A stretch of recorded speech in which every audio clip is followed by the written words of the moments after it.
Seems like yesterday there was palatable frustration, or I don't know, is desperation the right word?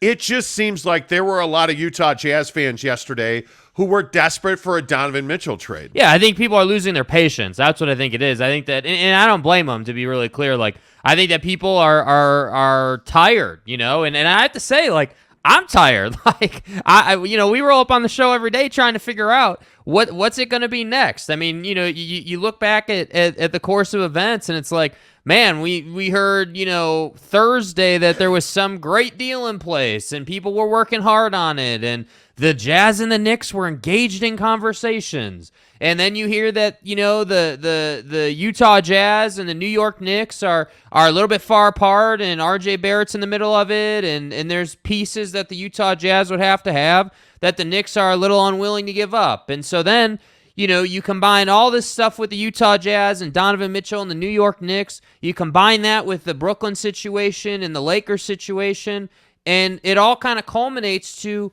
absolutely nothing is happening. And and that's why I think people are losing their patience and are a little bit frustrated. And I totally level with that. I get that. Yeah, I think that's exactly the right way to say it. There is a significant level of frustration, and there are people who want to see Donovan Mitchell traded. And here's the thing that I don't understand. There seems to me to be a what's the right word? Like a no-win situation. You're going to be upset if you trade Donovan Mitchell, and you're going to be upset if you don't. Right. So here's my question for Utah Jazz fans. Do you trust Danny Ainge to do the right thing? Do you believe that Danny Ainge is going to get the most he can get for Donovan Mitchell? Do you believe that the Jazz are better off trading Donovan Mitchell, getting rid of Don, if you will, versus having him on the team? I trust Danny Ainge implicitly. Like, there's nothing that I think he's going to do, or maybe the right way to say it is there's nothing that he can do at this point to damage the Jazz. If he makes this trade with the Knicks, and let's say he gets 5 picks and 3 players, that's a haul for Donovan Mitchell, who, again, I'd remind you, is coming off of a season that was not his best. So I think Danny Ainge is in a no-lose situation. No matter what he does, the Jazz are going to be in better shape today than they were at any point in the last calendar year.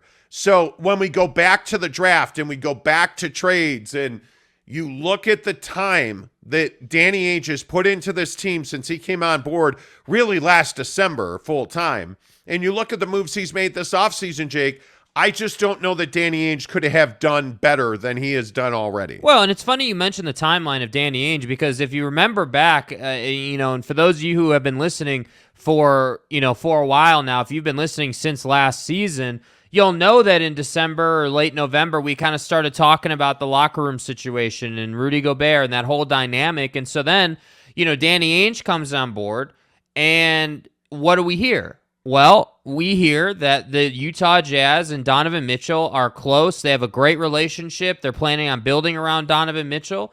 And now there's a lot of momentum for that still. I totally believe it. I think that the situation right now for Danny Ainge and the Utah Jazz is that they do plan to build around Donovan Mitchell, but if they do get some otherworldly offer that they would be stupid to refuse, they can't turn that down. I think this whole Knicks situation, to be quite honest with you, is a situation where Danny Ainge is not going to budge on the asking price. He's not going to say, well, you're not willing to give up this guy, but we'll still do it. No, that's not the situation. You're asking for Donovan Mitchell. The price is the price, and if you're not willing to meet it, then we're not doing the deal. And I think that, to me, is really impressive, because it would be easy for Danny Ainge to sit there and be like, well, I did trade Rudy Gobert, and a lot of people think we're rebuilding, so maybe I should just trade Donovan Mitchell and go that route, because that would be easy. Well, I just would never be in a hurry. Yeah. I think that's the thing that stands out to me is, why would you ever rush this? Mm-hmm. Why would you ever do anything that takes you off of your timetable? You know what I mean? Like, and I just feel like the Jazz are in a really good spot now. You're in control of your finances. You feel like you have talent in-house. You brought in a very good player from Italy this week. Like, I mean, you're doing all of these things that you feel really good about. And yeah, you have some issues. You're going to have to make further deals. You're going to trade Bojan Bogdanovic and Mike Conley. But I think one of the real fascinating parts of this conversation is who needs this deal more. Do the Knicks need this deal more or do the Jazz? Because I don't think there's any doubt the New York Knicks need this deal. And I almost go to the point where I think the Knicks are desperate for a Donovan Mitchell deal. They have not had a kid from Westchester County on their roster that's a star in this league in how many years? Like, I mean, how long has it been since they have had a star guard who they can leverage and build around and that New York Knicks fans can attach themselves to? Because it has been a very long time since they've been able to say that about this team. And I think it goes back to the Larry Johnson, Allen Houston, that generation of Knick player where you had stars you could really hold on to. Because for everything that you've tried to do there, none of that has worked out. Nate Robinson is no Donovan Mitchell. Right. I think if you look back to the names that have been on this roster, the Starburys, the Mark Jacksons, the Walt Fraziers, that is who Donovan Mitchell can be for the New York Knicks, Jake. So I actually think that the Knicks need Donovan Mitchell. I think they need this trade a heck of a lot more than the Jazz do. Yeah, absolutely, and that's a beautiful thing. Like the Jazz have options. I just think that to kind of get back to where we started. Like I do think that that this whole situation is a slow and steady type situation. You're right. The Utah Jazz don't need to be in a hurry. That said, I think that Danny Ainge understands that the goal is to compete this season. The goal is not to be a bottom feeder competing for a number 1 overall pick. The goal is to retool and still be relevant in the league. And that's why I say, there's been a lot of back and forth around whether they're going to trade him or not. And I just think that narrative and that conversation is going to be ongoing. Like it's just always going to be there. But I think, like if we get to camp and Don's still on the team, then I think that just gets put on pause for a while. And then maybe it gets brought back up at the deadline maybe. I just think that you have to decide which route you're going to go at some point. Like there will come a day where Danny Ainge is going to have to put this Knicks stuff to bed and say, okay, yeah, Donovan's going to be with us for at least till the deadline, and then now we got to move on to Mike and Bogey. And I hope that day is soon. Yeah, and I don't think there's a whole bunch of trade scenarios out there for Donovan Mitchell. I really don't. I think that if the Jazz want to move Donovan Mitchell, they'll move him to the Knicks. Mm-hmm. I think that's it. I just don't see that there's an offer in a one-off situation. Like, I could see a larger deal if Brooklyn decides they are, in fact, going to trade Kevin Durant, which I think is fascinating. You said something today that makes a lot of sense. Like, it's been 3 weeks since he demanded a trade. 3 weeks? Nothing has happened. And according to NBA sources, nothing has been close to happening with Kevin Durant. So I think if there's a larger 3-4 team deal that happens, sure, I could see Donovan Mitchell going out in that deal. I don't see him at all going to Miami. Like, I don't see any way that Miami is able to make a trade with the Jazz to acquire Donovan Mitchell. Yeah, no, that's not going to happen. That's going to have to be a 3 or 4 team deal. And I know we had this huge debate over Tyler Hero on the show yesterday. With all due respect, Tyler Hero doesn't even move the needle for Danny Ainge, right? And he's a good player. He is not a star, in my opinion. I don't see Tyler Hero as a max player, right? Yeah. So I don't think there's a deal to be done with Miami. I just don't. Yeah. I think when you look at who's out there actually in the market for Donovan Mitchell, it's the New York Knicks. And this is part of the problem for the Knicks. I think the Knicks are bidding against themselves. I think Danny Ainge is well aware that the New York Knicks need to make a trade for Donovan Mitchell. I think he is well aware that the New York Knicks want to make a trade, that Don's preference would likely be to go to New York. All of that puts the ball in Danny Ainge's court. Yes, it does. So when we talk about whether or not the Knicks have to make a deal for Donovan Mitchell, I actually think, yeah, they got to do everything they can do. But I don't know how you give up 6 picks and 3 players and then just acquire Donovan Mitchell. Yeah. I don't know how you do that if you're the New York Knicks. I really, really don't. Yeah, and I think the Knicks have a pretty, robust history of not, setting their teams up properly. Whether it is with, contractually speaking, whether it's in the draft, like it always seems like the Knicks come to camp with this great momentum and, hey, we have a great young team and we're going to flourish and we're going to take next steps, and they come out and they win, they play 600 or 700 basketball to start the year, and then they flame out at the end of the year. And that, and again, I'm not even coming from a place where I'm trying to hate on the Knicks, but if we just look over the track record, that's pretty much what they've been. And so I think for the Knicks, in this whole Donovan Mitchell Utah Jazz situation, you're just trying to change the narrative with your team a bit here. You're trying to say, okay, we really haven't had like a bona fide star on this team in a minute. I know, hey, Kemba Walker was on the team. Like, we've had some names, but Donovan Mitchell is a star in this league, man. And he is. And I think that furthermore, the other question is, if you acquire Donovan Mitchell, but you have to give up all that pick capital and players and whatever it looks like, are you even a playoff team? Because I got news for you. Donovan Mitchell and nobody else in this league is carrying a team to the postseason on their own. That's not how the league works anymore. So that's why I say, like, if you're the Knicks, I think that's the problem. You can't do a Donovan deal and give up all these guys and expect good things to happen. Where does that leave you if you acquire Donovan Mitchell and you have no more assets, you have no more capital, you don't have other players?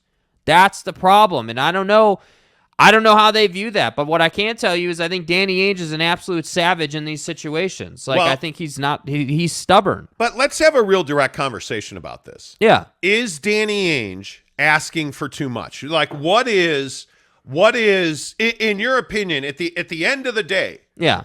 Do the Utah Jazz trade Donovan Mitchell? No, I don't think they trade Donovan Mitchell right now. I in my opinion, the way I think it works out is talks will continue. They will continue to go back and forth, and we'll continue to hear rumors and, oh man, they're close, and then they're far away. Like, it'll just keep going. But I think what'll happen is Donovan Mitchell will be a Jazz man for camp and for the first half of the year. And then I think this is a situation where maybe if Don has a big year, if he comes out and he's balling and he's putting up numbers, then I could see, hey, maybe other teams in the league are more interested now. Maybe there's more demand for Donovan Mitchell, and then there's a deal that gets done. But I just don't see any point for the Knicks to trade Donovan Mitchell when they're going to get everything taken from them. That just doesn't make sense to me. Yeah, I think if we're truth-telling on this situation, I think Danny Ainge is asking for too much in return from the Knicks for Donovan Mitchell.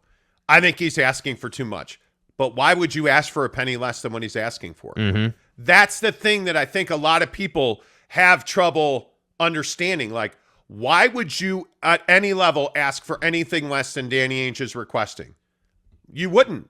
You know that the Knicks really don't have other avenues to acquire Donovan Mitchell. Like, they have to deal with you directly. So that ups your leverage. And I think when you look at the Knicks fan base, they're thirsty to win, and they're thirsty to win now. And I think that ups your leverage. Mm-hmm. All of this talk about the relationship with Leon Rose and CAA, where Leon used to be the head of basketball, and you look at Donovan Mitchell, who is represented by Ty Sullivan at CAA, and the relationship, that ups the value for Donovan Mitchell. Then you look at, hey, Westchester County kid wants to be a Knick. That ups the value on Donovan Mitchell. Like, I don't know why you wouldn't ask for the moon. But if I'm the Knicks, and if we're telling the truth on the New York Knicks, should the New York Knicks be giving up a minimum of five picks and 3 players? Hell no, they should not. Yeah. The Knicks should not do this deal, desperate or not. And again, I hate to word it that way, but desperate or not, the Knicks should not do this deal, but I think they have to. Yeah. Because you have a guy in Leon Rose, and I think Leon's done a good job this offseason. I think the Knicks are in a good position to compete, but they're a Donovan Mitchell short of being a legitimate playoff contender, a mid-table playoff team, top 5 playoff team in the Eastern Conference. If Donovan Mitchell's on your roster with R.J. Barrett and with Jalen Brunson, you're a top 5 playoff team. So I think you have to make this deal. I think you have to do that, because the worst case scenario is you're just the same old Knicks, where you don't make this deal and you lose and you're not a top 5 team and you're just another also ran. and you spent all this money on Jalen Brunson, and RJ Barrett now is going to get a max extension. Big contracts, losing seasons. Yeah, and you just have all this money going out the door and nothing to show for it. Yeah. That's who the Knicks have always been. And I think if you're Leon Rose, and if you are, if you're trying to turn things around at the Garden, Donovan Mitchell is probably the right guy to do that. And the bigger question is, let's say you give up 5 first-round picks and 3 of your best young players, and you lose. But you have Donovan Mitchell, Jalen Brunson, Julius Randle, RJ Barrett. You have that group of guys. Yeah. Can you truly, as a Knicks fan, turn around and fault Leon Rose for that? I don't know that you can. I mean, I think going for it and getting a guy like Donovan Mitchell and losing is better than not going for it, doing bad money and losing. Yes. I think at least at that standpoint, you're selling jerseys, your ticket sales are going to go up. Like from a business perspective, it makes sense that way. But I think the thing is like if you were saying to Knicks fans, hey, the Utah Jazz are going to trade you Kevin Durant for all these assets, Knicks fans wouldn't have any heartburn over it. They'd be like, yep, do it in a second. I think the problem here, and this is no shade on Don, I just think it's the reality of the situation. Like, Donovan Mitchell's not Kevin Durant, and there's only one Kevin Durant in the league, So there's no replacing the value that Kevin Durant's name and ability gets him in those type of deals. And so for Knicks fans, I think the trouble is, like, hey, can Don actually do this? Is he worth the asking price? So I think if you're on the Knicks side of the table, there's a ton more to consider versus being Danny Ainge and the Utah Jazz saying, hey, we're not looking to trade Donovan Mitchell, but if you want to roll up the Brinks truck and put a couple players on it to give us for Donovan Mitchell, basically put an offer together that we can't refuse, then we're going to listen. And that's why I say, with all of these rumors, with everything going on in the league, or frankly not going on in the league, that's why people are losing their patience and they're burned out, because we don't have action. We have reports and sourcing and rumors. That's the problem. Yeah, and I think the update from yesterday, for those of you just tuning in the show, is we talk about the very latest on Donovan Mitchell and the Utah Jazz, their trade situation with the New York Knicks. I was told yesterday the Knicks and the Jazz talked. There was no progress. It was a short conversation.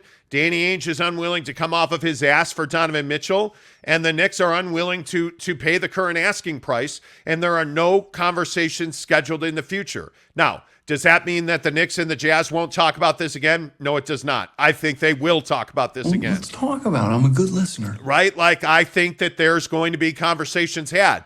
Does that mean that they're closer to a trade today? I don't actually think they are. And I think this fits into the narrative that we've been hearing from our Jazz sources, that the Jazz are not out there shopping Donovan Mitchell, wanting to trade him. The Jazz are willing to listen if you're going to back up a Brinks truck for them. Yeah. If you're going to give them 6 picks and 3 very young, talented players, you're going to get a conversation.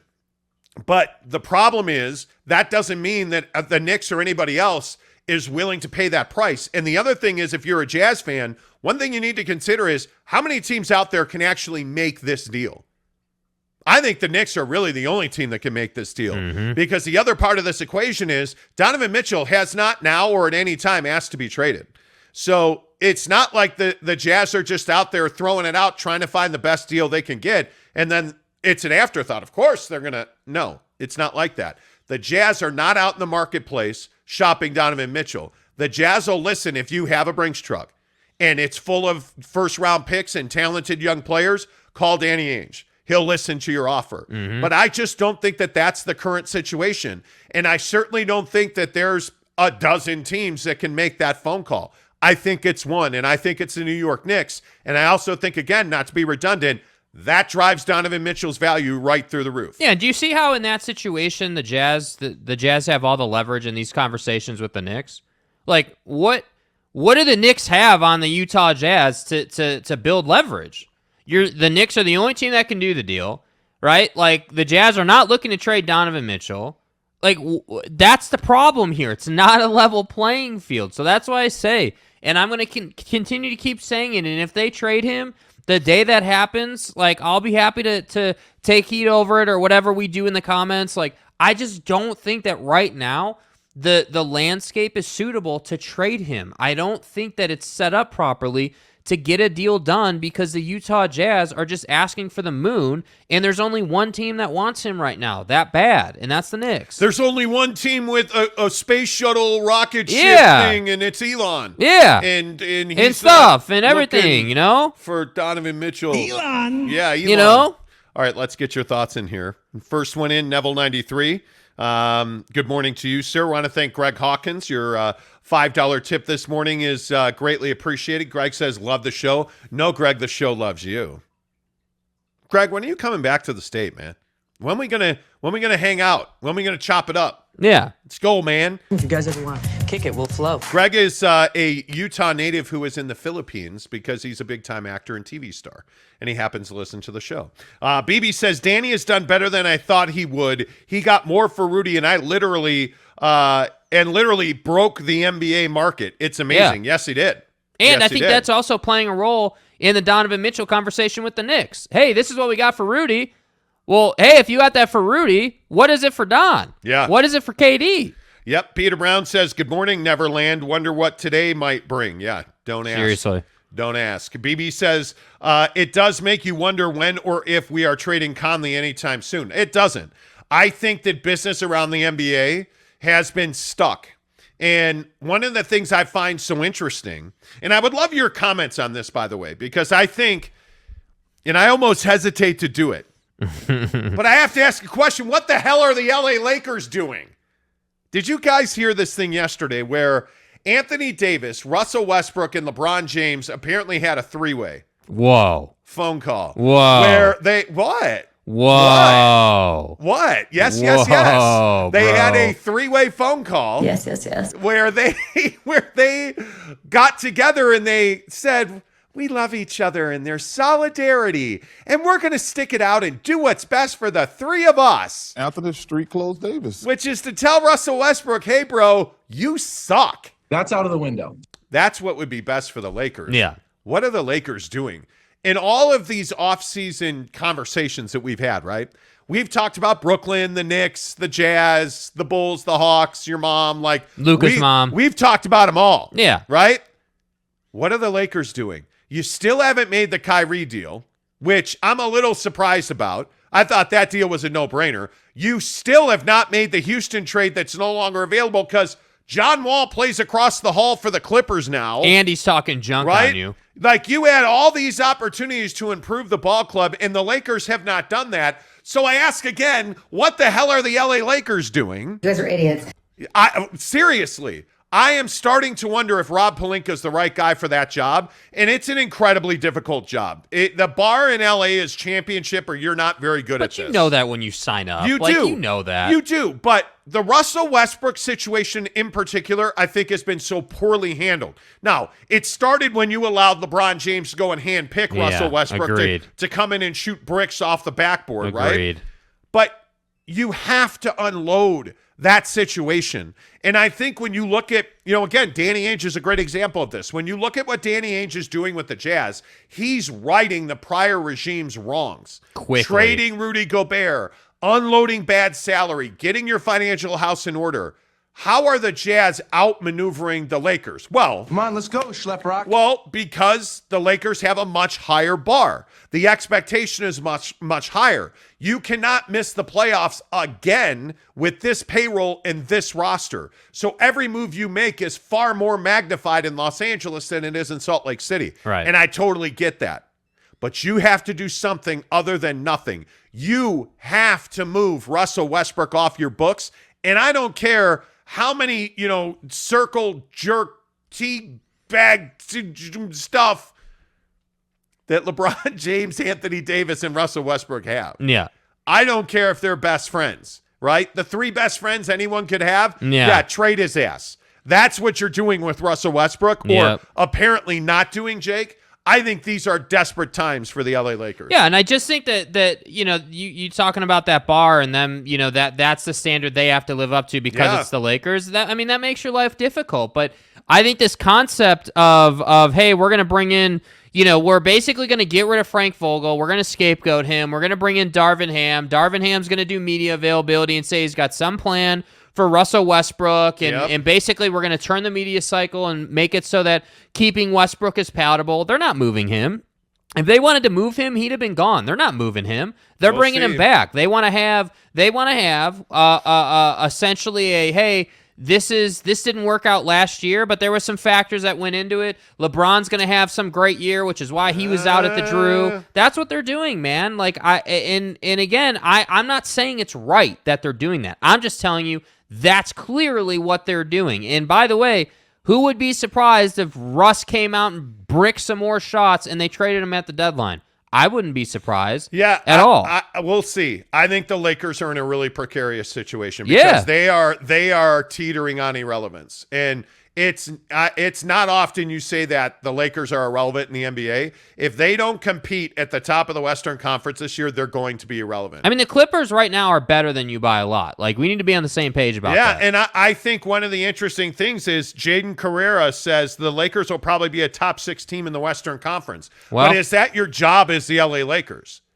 I don't think that's your job. That doesn't pass the bar in LA, especially when you have USC football that's arguably the number one story in that town. When you have the LA Dodgers winning World Series championships and competing for others, when you have really good athletics happening in that town and you are not part of that, I think that is a huge, huge problem. And if you you're have the LeBron, Lakers. bro. You have LeBron James. By the way, we haven't even mentioned that's more and more and more and more every day becoming an LA Rams town. They just won the Super Bowl. You have USC moving to the Big Ten and Lincoln Riley. And how did the Rams Caleb do it, Williams. though? How did the Rams do it, though? And this is really important. The Rams did it by making major changes and not being loyal to Jared Goff. That's where all that started. And that's very similar to what I think the Lakers have to do. I think there's a real chance the Lakers end up at the bottom of the totem pole if they don't trade Russell Westbrook.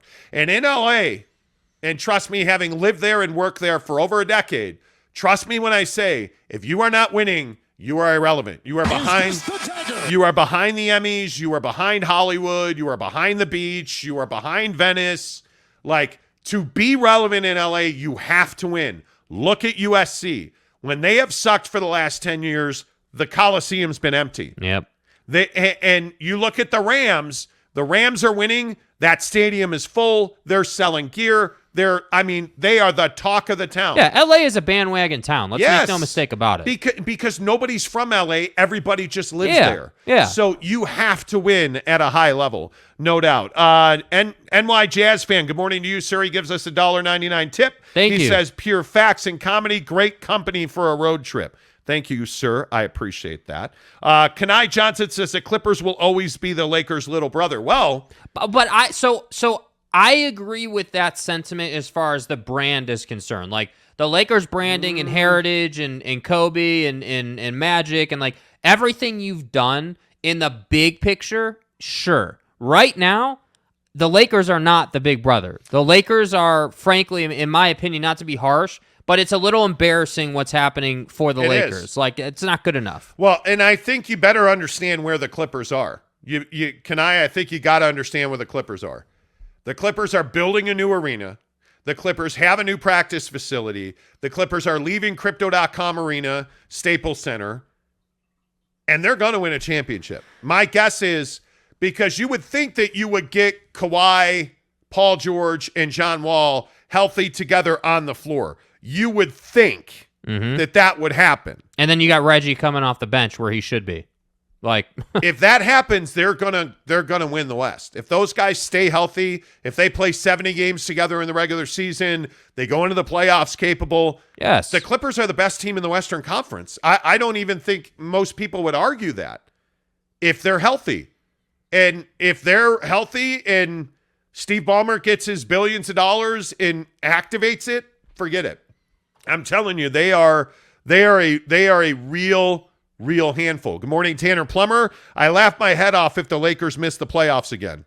It's embarrassing, dude. It really is. And I'm not saying that's a silly comment. I mean, I think a lot of us would be laughing. I'm tired of hearing LeBron is in the greatest Laker of all time conversation because he ain't close. Not. He ain't close, bro. He ain't close. He's not. Zyman says, love me some crappy Laker teams. Indeed. Kanai says, Mrs. Bus said that they paid too much in luxury tax not to make the playoffs. Exactly right. Are we clear on that? Exactly right. I think it's true. Tanner says, LA is a bandwagon town. Facts, Jake. It is. It is. It is. Jesus Christ destroys Marxism says Los Angeles is a sewer. Fakes true facts. No, it's not, actually. Los Angeles is a great town. I love LA. I love Southern California.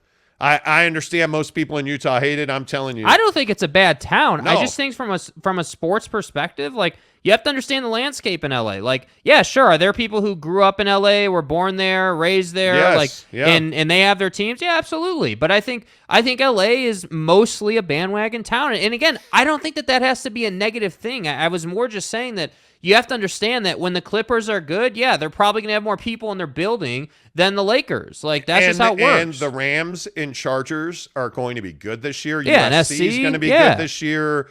It's the Dodgers are already good this year. Yeah. I mean, you have the All-Star game at Dodger Stadium. And don't forget, I know it's the Angels, but with Ohtani and everything they have going, like they're getting attention. Like, there's a lot happening there. Yeah, and when the Lakers are the best team in the NBA, there's no better town than Agreed. LA.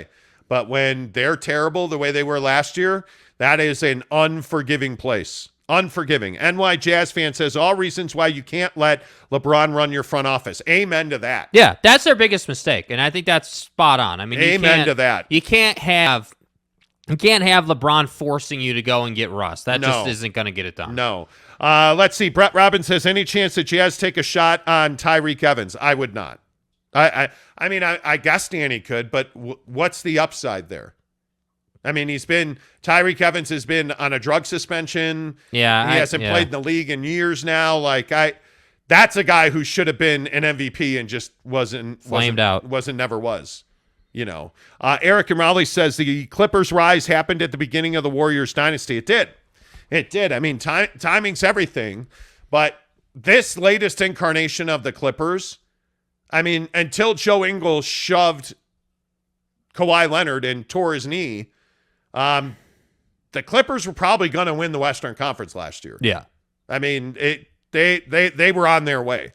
You know, it's interesting. Good morning to you. I believe the Clippers roster is a very good roster. However, if Golden State's new younger players can give positive minutes, I believe Golden State are favorites for the Western Conference. Oh, right. Agreed. Now today, I don't think there's any doubt. The Clippers, the biggest issue with the Clippers is you have to figure out, you know, what is Kawhi Leonard?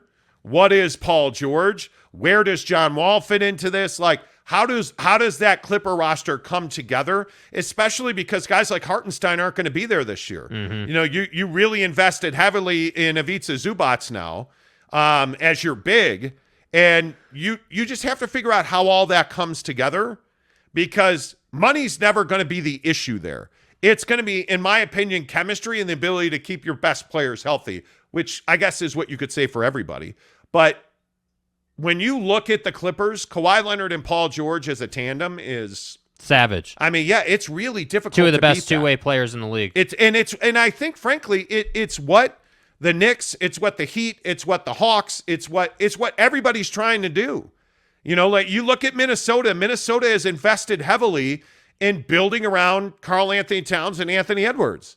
You know, you bring in a guy like Rudy Gobert, you spent money, but that doesn't always equate to winning. Yeah. Like you look at where Minnesota falls in the Western Conference, when we're talking about the best, or I'm sorry, Jake, you said they play. Yeah, you know, did you guys know that Minnesota's in the East? I couldn't let that go. Did you guys know that? I mean, I If didn't know that. you missed it the other day, Jake misspoke and said Minnesota was in the Eastern Conference, and nobody's let him forget that, especially me.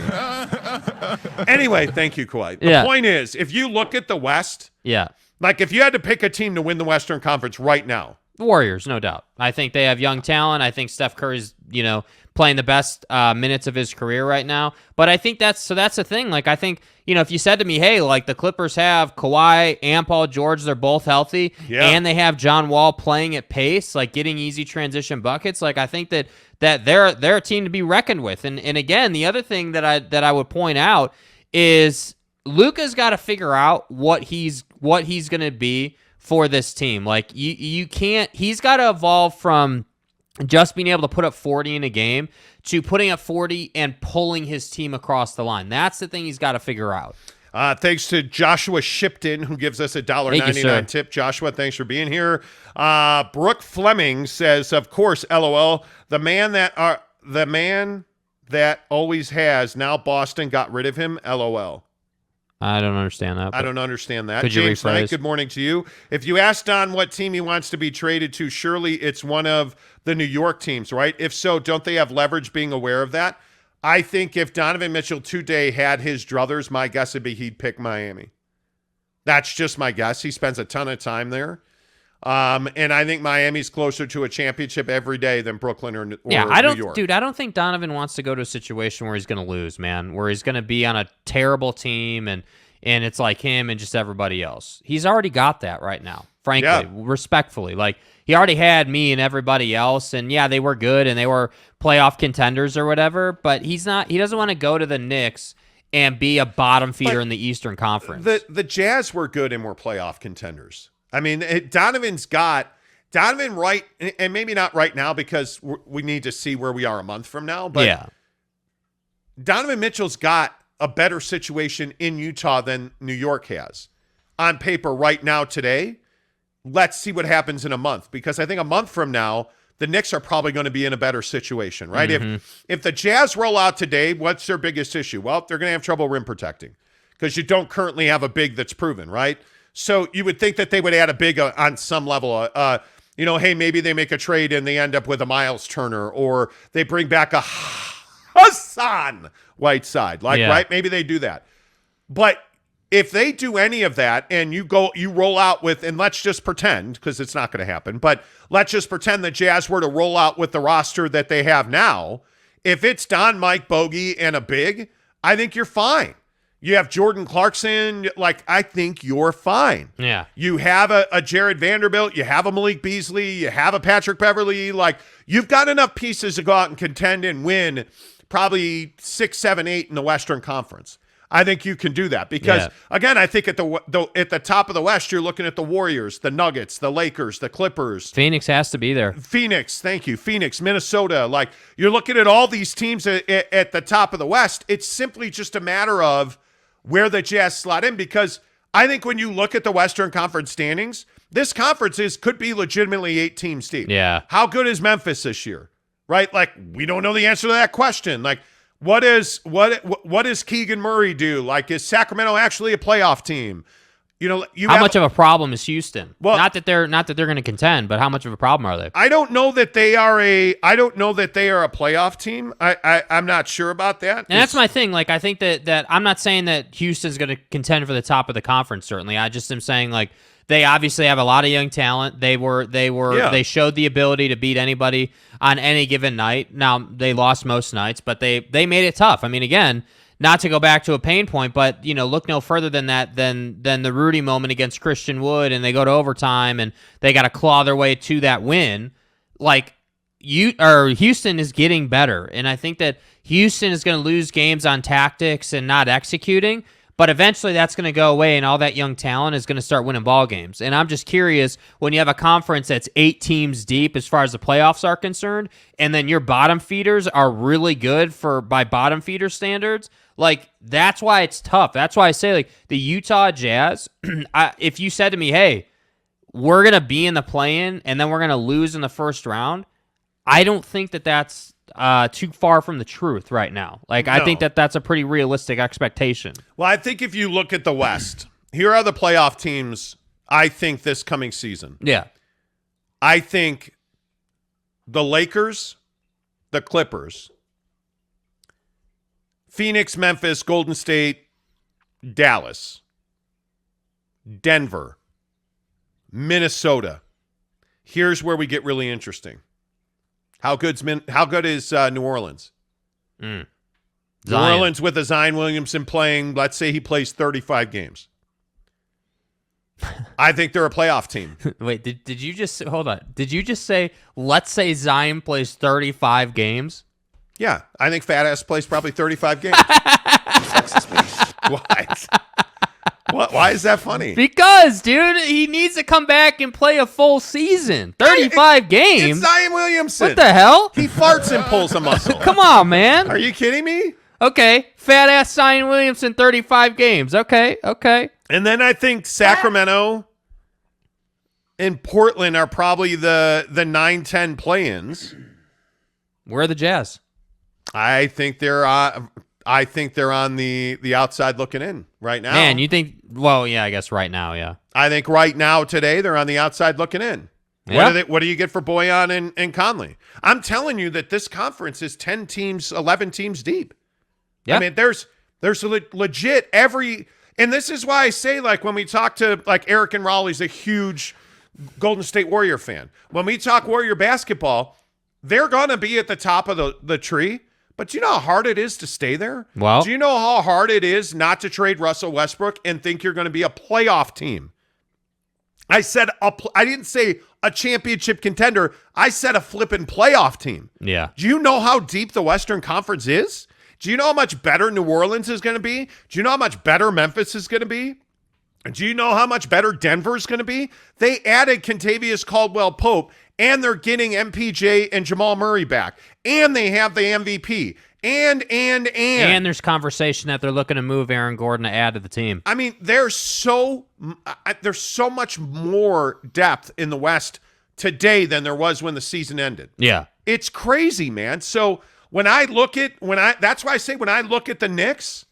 If I'm the Knicks, I'm savage mode, bro. I'm all in. Get me done. Let's go try and win now. Yes, Yes, Mrs. Wilson. Because when I look at the East, Miami, Boston, Milwaukee, Philly are all very good teams. But they can be had.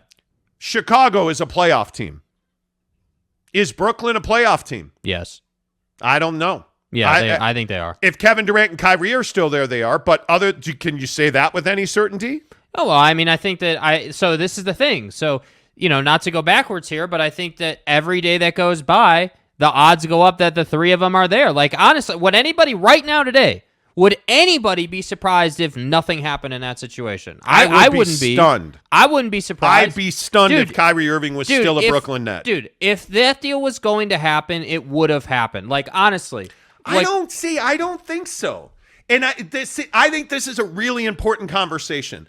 I don't think that you can say that without a doubt that if a Kyrie Irving Laker deal was to happen, it would have happened already. I don't think so. Well, I don't know what we're waiting for then. I think you're waiting to see who's groin tightens first. Dude, Brooklyn, that's what you're waiting for. Needs to make the Kyrie deal to make the Kevin Durant deal happen. So, it feels like that. So, and all of this conversation in Lakerland about how they're irrelevant and they're embarrassing, what are we talking about? The Lakers are in control, as they always are. And that's why I say, like, it's just a frustrating thing because you have one team seemingly holding up the rest of the league. Now, obviously, we're not sitting in front offices. We don't know exactly what's happening, but when you look at the lay of the land, Brooklyn has to make that Kyrie deal to move cap space and make things flexible so they can move Kevin Durant and do an 87 team deal. Like when you know that they need to do that. Wait, Jake, just like Minnesota plays in the East. Yeah. What's up, motherfuckers? There aren't 87 teams. Oh, damn. Oh, my bad. Okay, sorry. There's not 87 teams in the NBA. No, I guess not. My bad. Sorry. You know. Yeah, my bad. Let's see. Dirty Dancer says East is tougher than the West. Oh, please. Hell no. Come on. All right, Dirty Dancer, let's do this. Hell no. How many of these teams are playoff teams? Orlando. No. Detroit. No. Indiana. Probably not. Washington. Yes. You think Washington's a playoff team? Yes. Really? The New York Knicks. No. Charlotte. Yes. Okay, there's two. Cleveland. Yes, they're a playoff 3. team. Atlanta. Yes. 4. Brooklyn. I say yes, but 5. Chicago. yes. 6. Toronto. Yes. 7. Philly. Yes. 8. Milwaukee. Yes. 9. Boston. Yeah. 10. Miami. Yeah. 11. So I think there's legit 10 in the East. But the conversation isn't whether those teams are gonna to me the conversation is if you put Philly in the West, what do they look like? If you put any of these teams, like put Giannis in the West, what does that look like for him? I think the Western Conference, I with all due respect to Dirty Dancer, I think the Western Conference is way better. I mean, who's the best team in the West right now? It's probably Golden State. They're better than Miami. But Memphis could be pretty much anybody in the East. Memphis could handle basically anybody in the East. Is Memphis better than... Memphis is better than Philly, in my opinion. How does Memphis match up with Milwaukee? Yeah, that's an interesting one. I think the conversation of how do you match up against Giannis is a challenge for every team. But I think when you talk about Memphis matching up with Milwaukee overall, I think they match up fine. I think they're a younger team. I think they get out and run. I think they're very skilled and they're mature now. Like, I think you're in good place. Yeah. Do you? Yeah. What do you make of Charlotte? Do you trust Charlotte to be? Yeah, I think Charlotte's moving in the right direction. I think LaMelo Ball has shown that he can be. So you do believe in LaMelo Ball? I do. Yeah, I think that he will grow a bit mentally, and I think that the high energy, razzle dazzle, highlight reel guy. The Bridges situation in Charlotte is a big one. Yeah, it is. At the same time, He's Bridges facing- is replaceable, though. You He's can replace facing him. a heinous domestic violence charge. Yeah, but you're not paying him now. He's not going to get a deal from Charlotte. Yeah, is that a loss for their team? Absolutely. But Yeah. he's not. It's not like he's the MVP of the league. You can replace him. Yep. Lou Memorabilia says, throwing first pitch in the Mets game wearing Liberty Rangers Mets gear. Dad works for the Mets CAA. Client writing on the wall. The Greenwich kid is on a New York campaign, but he can't get himself there alone. Yeah. He can't. And I think that's the tougher part. I think that's the tougher part. Yeah. Eric and Raleigh says West is a meat grinder. I agree with that. Absolutely. Louis Diaz, good morning, my friend. He says, I think Ainge is doing good. Jazz have all the leverage now. Maybe not now, but in 3 years, I think the Jazz will reach the Western Conference final at least. Mitchell, I think, will be an MVP contender next year. I think Donovan Mitchell will be a monster no matter where he goes. If he's in Utah, Donovan Mitchell has a legitimate shot to win the MVP award. If he's in New York, I think that becomes much different because expectations are different and the media will not be nice to him. I think if Donovan Mitchell comes back here, he'll get the same brown-nosing, ass-kissing treatment that the media has always given him. Yeah. He'll get the free pass that he's gotten, and I think he will have a massive season. He will have a 28 to 30 point a night kind of season. I think Donovan Mitchell, when he straps on those Spida Adidas shoes that are pretty average. Don Volume 10s. Yeah, right. No. I think Donovan Mitchell's going to be a monster this year. Yeah. I think he's absolutely going to be a monster. Kay Nurin says the Jazz will be a great team 3 to 5 years from now under Danny. Totally agree. Let's see. Mike Maple says 15 trades will happen if Durant gets moved. I would agree. I would totally agree. Talking with Raphael podcast says, I want to see what we can get for Conley, Boyan, and other players. We barely on July, and the season doesn't start till October. Well, I mean, that's very true. Don't forget, by the way, the Euros are coming up here in August. So that's always a big time. I mean, there is time, but I just think that the problem is the longer you wait, the more the pressure builds to get deals done. So you can't get to September and not have your team put together. Yeah, in my opinion, I still maintain that Brooklyn does something. Kevin Durant, if you don't trade him, there's a level of disrespect there. So I think we'll see what happens. Eric and Raleigh, there is no value in taking Kyrie and his ridiculous contract. Well, he's only got 1 year left. So it's really not that ridiculous. I mean, if you think about Kyrie's $37 million option that he opted into, it's 1 year, then he goes to free agency. I think if you are the Brooklyn Nets, it makes a hell of a lot of sense to trade for Russell Westbrook and buy him out. It gets your financial house in order. It moves Kyrie off your books. It's a matter of, do the Lakers want to give up a future first-round pick? And I kind of think they don't. But you know what's really interesting? If you're the Lakers, you have all the ability in the world to do exactly what Danny Ainge did. Yeah. Tear that thing to the ground. The problem is you don't have Rudy Gobert, you have Anthony Davis. And the problem is you don't have the balls to trade LeBron James. And I'm curious because there's some talk around the NBA that the Lakers have had thoughts of trading LeBron James. I would too. The other problem, though, is Bronny, his son, is starting to look like an absolute mass murderer. Like, that kid is balling. Like, there were some questions about Bronny's top end. I think all those have been answered. Yeah. Like, that kid is now absolutely murdering fools. Like, he is now dunking on people. If you felt these balls, He is shooting the three at a really high level. He is a defensive wizard. Like, LeBron James and Bronny James, I think there's a real good chance they're going to play together. If it's just 1 year, that might be true. There's real marketing value in that. And how much damage does it do to you with other players if you trade LeBron James against his wishes? I don't know. I'm not sure that I'm willing to light that fire. I'm really not. You know what I mean? Yeah. Yeah, we'll see. Brett Robbins, good morning, my friend. He says, Sexton is not a backcourt with Don. To me, Sexton, this whole Colin Sexton thing, I understand it. But what's the value in that deal for Cleveland? Why does that work for the Jazz? If we are to believe that there's a full rebuild happening, which I am still not that guy, trade Donovan Mitchell, then I'll say, yeah, I think they're totally rebuilding. I think the Jazz are making the best of the situation they're currently in. And again, I will just repeat, I don't think that they're trying to trade Donovan Mitchell.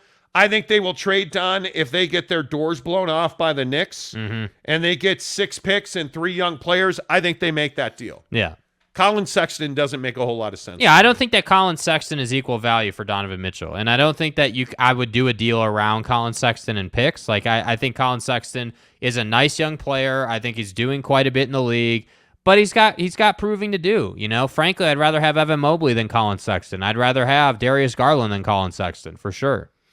Yeah, it'll be interesting to see what happens. It will really be interesting to see what happens. Let's see. Louis Diaz says Sexton is just another Clarkson-like T hero. Yeah. Could be. Yep. Sure. Could be. It'll be interesting to see how all that turns out. NY Jazz fan says, is Bronny really that good already? Yes, he is. Yes, he is. Bro. He is. Man, he is good. He is very good. He Tanner has Plummer definitely says, quieted the doubters. He has. Is Bronny better than LeBron right now? Well, I think LeBron was the best player anybody had ever seen when he was a junior. I think Bronny's a junior when he's going into maybe his senior year, I think. When LeBron was Bronny's age, he was the best player of his age in the world. Yeah. And I don't think Bronny's that guy right now. I don't even know how you measure that. You know what I mean? Kanai Johnson says LeBron will trade Mrs. Bus before he gets traded. Yeah, probably. Eric and Raleigh, the Lakers have to decide who runs the franchise. The ownership and front office or LeBron. Yeah, absolutely right. Absolutely right. I agree with that. Well, and I think the problem is that when you're not winning, if you're LeBron James and you're not winning, that leverage goes away. I mean, think about it. He's only had the leverage because the narrative was, hey, well, if you have LeBron on your team, you're an instant title contender. That's been LeBron's legacy and narrative. Now he doesn't have that. And so it'll be interesting to see how the Lakers proceed forward because they haven't won. Well, I mean, they won the championship in the bubble, but since then you haven't won, and frankly, it's been a pretty bad experience. That's the issue. Yeah, I think that has been the issue. I do. Let's see. NY Jazz fan says, I wonder where the Jazz front office are golfing today. Why are people freaking out about Ryan Smith wearing a T-shirt? No, what they're freaking out about is Ryan Smith wearing leggings on a golf course. Who does that? Who the hell does that? You don't wear leggings under basketball shorts when you go golfing. You don't? No. You wear golf shorts, bro. I think Ryan Smith does. Well, that might be true, but... Ryan Smith was in a picture with Danny Ainge and a bunch of other people. D-Wade, Justin Zanuck. They were wearing golf shirts. Yeah. They all had collars on, except for Ryan Smith, who had on a T-shirt. And people lost their minds over that. I hadn't seen the legging thing. I don't care about the leggings. When I'm golfing and my crotch is dripping sweat like a waterfall, I want to be comfortable. Okay. So leggings and basketball shorts, all right, that's good for me. I've always been I have 1,000,001 golf shorts. I wear golf shorts on a regular basis. I think they're one of the most comfortable things ever. So, hey, man, if you can get me some like compression, some kind of compression shorts, golf short under my golf shorts, a T-shirt and a golf shirt, a polo, I'm in, man. Right. I'm in. I'm the guy, though, who has golfed in a sleeveless workout shirt in the past. I have. I don't care. I mean, it is what it is. It's fine. It is fine. Let's see. James Jensen says, if they did, I hope they went to St. George to golf. Sure. Let's see. James Knight says, if you got $1 billion, do what you want. Exactly right. Yeah. Listen, exactly he can do what right. he wants. I just think it's funny that it was such a classic picture. Like you've got, D Wade, Danny Ainge, Ryan Smith, Justin Zanuck, and Will Hardy all golfing together. And you've got D Wade like in this beautiful, outfit, and then there's just Ryan over here. So it just was funny. It was just the way it looked. All right, let's not forget that we're sending a lucky listener and a friend to see Las Vegas to see BYU versus Notre Dame on October 7th and 8th. You get a pair of tickets as well as 2 nights in a hotel. It is a great package. It is all brought to you by our good friend Devery Davis at Academy Mortgage, NMLS number 278545. And again, I know we talk a lot of real estate on the show. In fact, in about 20 minutes, we're going to talk real estate. But the thing I'm going to tell you about Devery Davis is when you're thinking about a mortgage and you're wondering, hey, can I afford a house? Don't wonder, ask a professional. And there is no better professional, no matter where you are in the state of Utah, than Devery Davis at Academy Mortgage. Call him today, 801-543-9666 to call Devery Davis. You see the number at the bottom of your screen there. Give Devery a call and ask him about down payment assistance. If you think that you can't afford to buy a house because you can't afford a down payment, my friends, you would be incorrect. There are all kinds of grants and programs going on in real estate right now that guys who know how to get you into that house you've been wanting, like Devery Davis at Academy Mortgage, they know how to do the job. Call Devery today. Ask him, what is the best case scenario for me to get into this house? All you're going to have to do, Devery's going to say, hey, send me that address or send me that, that MLS listing number off of Zillow. Text me the Zillow listing.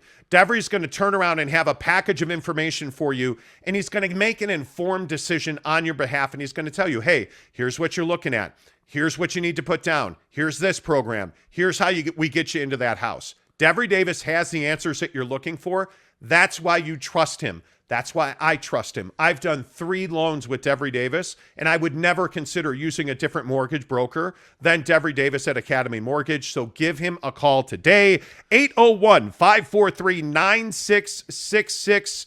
Devery Davis, NMLS number 278545. He is an equal housing lender. Devery Davis at Academy Mortgage presents our BYU drive away to see BYU take on Notre Dame in Las Vegas coming up October 7th and 8th.